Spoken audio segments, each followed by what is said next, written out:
These are the top 5 things I did to cut my Canadian grocery bill in half. We have a family of 4 and we just simply could not afford to continue spending $1,200 a month on groceries. It was no longer an option. We had to figure something else out. I could probably list out 100 different little tips and tricks, but these are the top 5 that have absolutely made the biggest dent in our budget. And number 1 is before I go shopping, I shop my stash. What does that mean?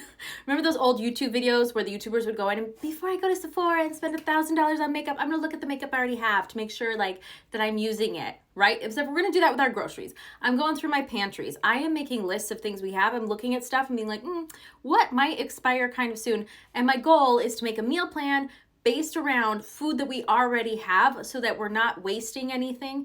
And sometimes it's food that I'm like, oh, I really am not a big fan of quinoa, but we need to eat it up. And if I don't go and do this at least once every week or every 2 weeks, we end up wasting a lot of food. And I didn't think we were wasting food before we started doing this on a weekly basis, but we save so much money on groceries just by eating things we already have and trying to meal plan around what's already in our kitchen before we go to the shops to supplement. Number 2, if you are Canadian, you certainly already know about the Flip app, but if you immigrated here like I did, then just go, it'll be your new best friend. You can type in your postal code and it's going to show you all of the local flyers and things like that. And you can find out really quickly which stores have the most affordable groceries so you don't have to waste time driving around going from store to store to store.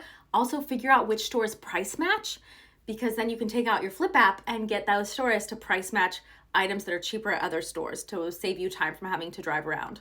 PC Optimum Points, I'm going to make an entire video dedicated to this on my YouTube channel to share with you my best tips and tricks. We save at least $700 a year doing PC Optimum Points. It's one of the only rewards programs I've ever done that actually paid off in a real, sustainable way. Batch cooking and freezer meals has been huge for us. Go onto ChatGPT, say, ChatGPT, I have a family of however many people in your family. Please help me make a meal plan of 30 freezer meals. And ChatGPT is going to give you a ton of ideas.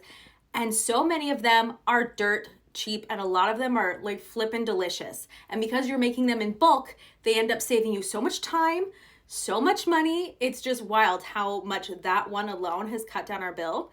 And then number 5, there are several different companies in Canada that do this.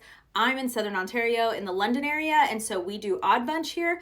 There's a link, a referral link that's in my link tree if you're looking or whatever. But basically, these are imperfect fruits and veggies that are delivered directly to your home, and we save a ton of money on fruits and veggies doing this. None of this stuff is sponsored by any of these guys. These are just legit things that I have done since moving to Canada. Let me know in the comments if there's anything you'd like to know more about, and make sure you're following along.